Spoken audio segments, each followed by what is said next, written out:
Hello again. I thought I would put another recipe online because what the hell else am I doing? So welcome back.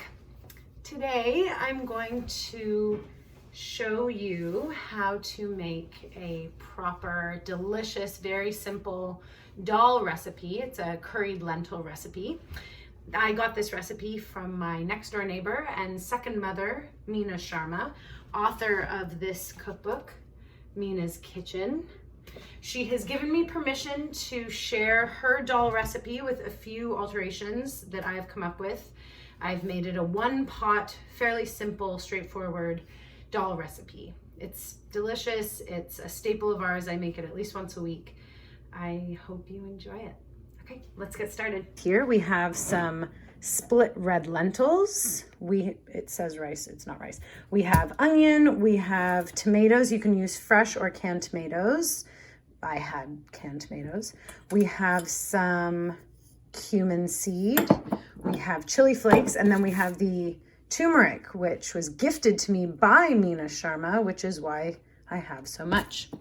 Over here we have some scallions, some cilantro, and somewhere's a lime. Oh, it's hiding. And a lime. What I've learned from Meena is that if you have cumin seed in your pantry that you haven't used in a very long time, if it's been there really over 2 months, that might even be too long, I would suggest using more for this recipe. You don't want it to go to waste, but it loses its potency pretty quickly. So I just picked this up at the bear market and I think it's pretty fresh. You can usually tell by the scent, like that's pretty pungent in a good way. I mean, it's lovely. But so I won't have to use as much, but if you have older seed at home, I'd use maybe twice as much as I'm going to.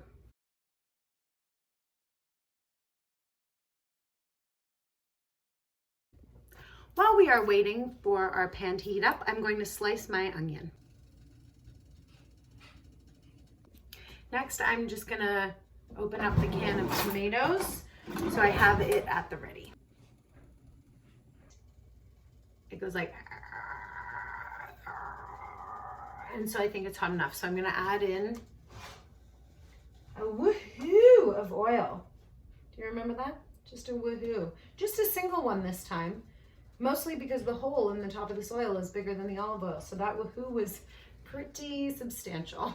Right away, you can see that the oil's pretty watery, which is a good sign. It means it's time to toast our cumin. I'm gonna take like a cereal-sized spoon. I'm gonna get it real heaping. It's like quite a heaping tablespoon, and put that in. You can hear right away. I'm gonna get a spatula of some kind, just get it moving in that oil, and it'll start to toast. You also want to get your chili flakes, and as hot as you like it. It's probably too hot. Let's rescue some of those chili flakes. Goodness. Ooh. Yeah, okay. Next, what'll happen is we'll put in the onions, and that'll bring the temperature down. So it'll stop the cooking of the cumin for a second, and then it can kind of all even out to cook the onions till they're nice and shimmery and shiny. All right, now onions. It never tastes as good as Meena's, which is always the way. So I'm gonna put in sort of like a half tablespoon of turmeric.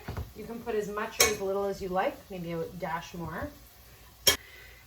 I find otherwise lentils tend to have a bit of a dead look to them, they can get gray fairly easily, or even red split lentils just don't have that vibrancy. So the turmeric comes in really handy for that. All right, so here we have the onions, the turmeric,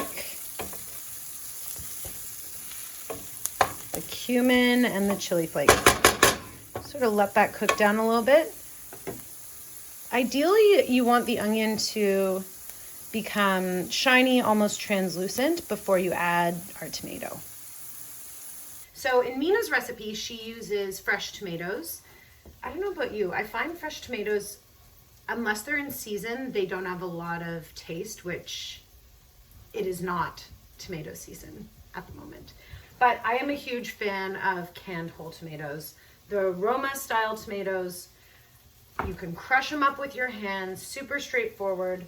And I would say for this dish, I would use 3 small or 2 larger of the Roma tomatoes. This one's about the size of the middle of my palm. So I think I'll use, how much am I making? I'll use 2 of these size Roma tomatoes, and then maybe a little bit of juice from the can, and put that in a Tupperware in the fridge. And the extra tomatoes will keep for like a week and a half, 2 weeks. So you can use it in other recipes also. So I'm going to take my tomato and I'm just going to crush it with my hand. Like an eyeball is what it feels like. So there's one.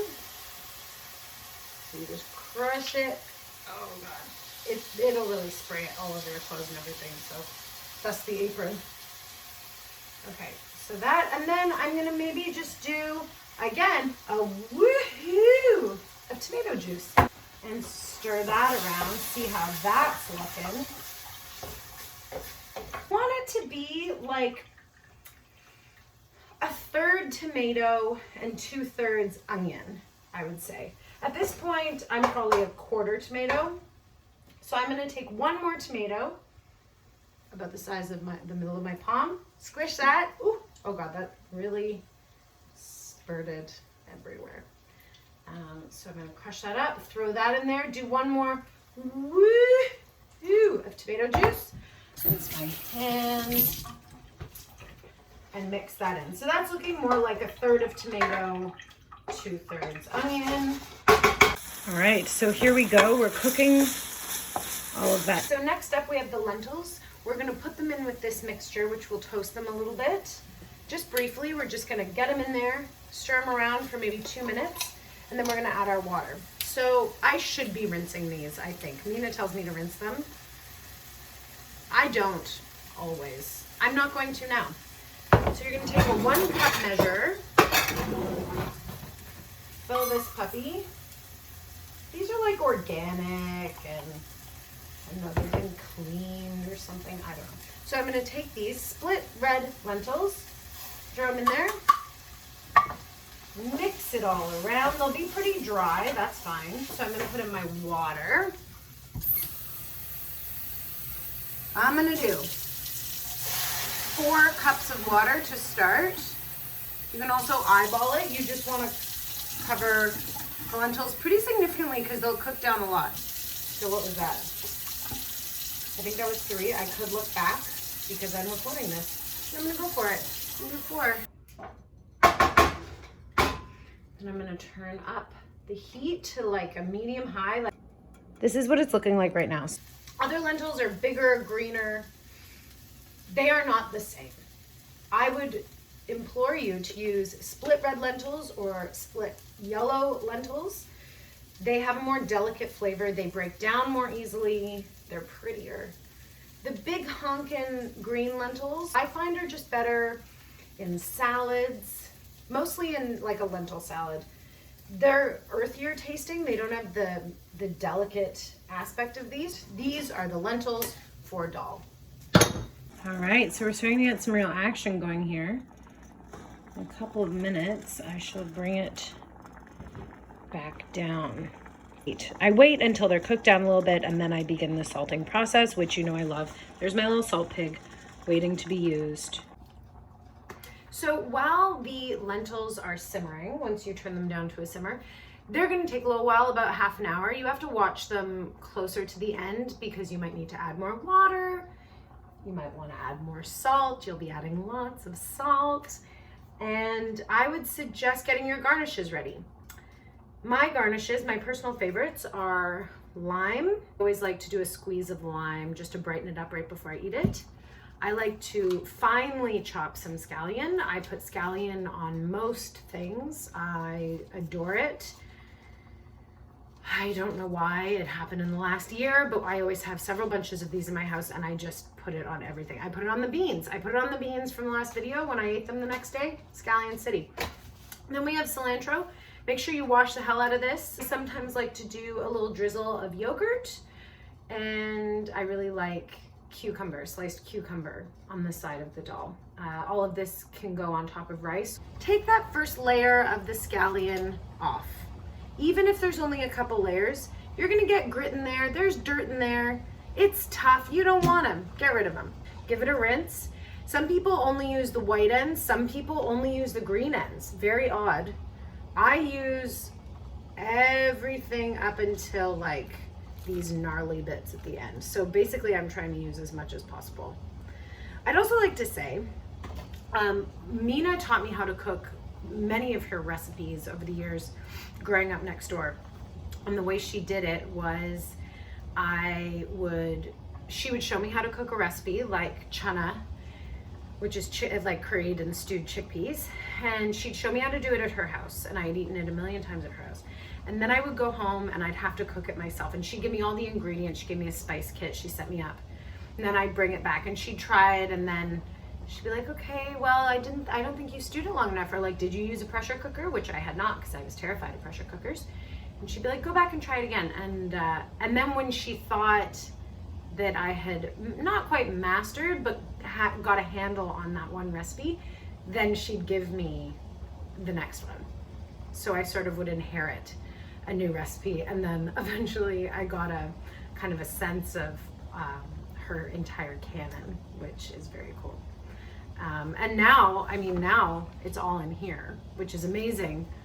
And also if I just waited, I could have had them all and put in much less effort, which, well, isn't it best to just learn properly? So here we go. We have the lentils here. You can see they're starting to rise on their own. They're starting to take on some water, which is nice. They're still a ways off. I'm gonna add some salt.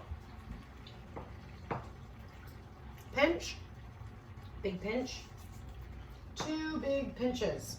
I have this tiny bowl,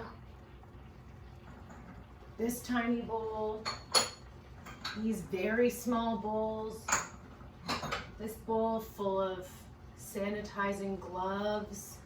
These are the kind of bowls you're gonna put your garnishes in. So, all right.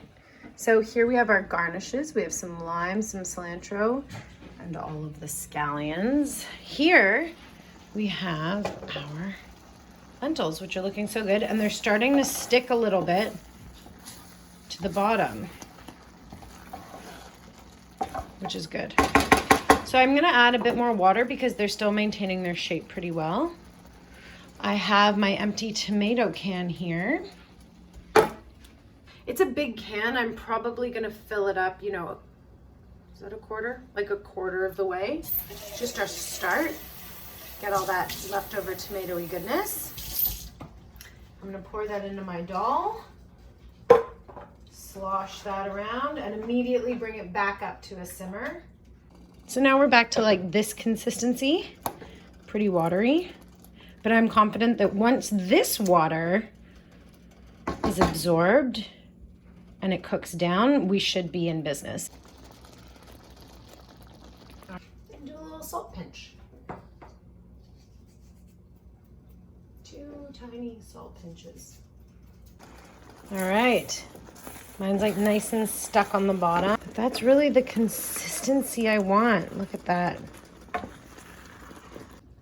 right, so I'm gonna get some Dahl in this bowl. I'm gonna do a little scallion business. A little cilantros.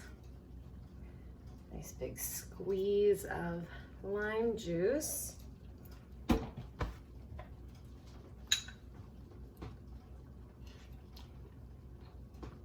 Oh, hot. Oh. Oh, good. Thank you all for joining me. I hope you try out the Dahl recipe. Let me know how it goes. If you have any questions, please let me know. And I hope you're all doing well out there. Maybe more to come. I don't know. Mushrooms. I was thinking of mushrooms next. Just a side of mushrooms. Sometimes that can get complicated. So perhaps I'll put that out in the next day or so. So take care of yourselves and call your friends and family. Okay. Mwah.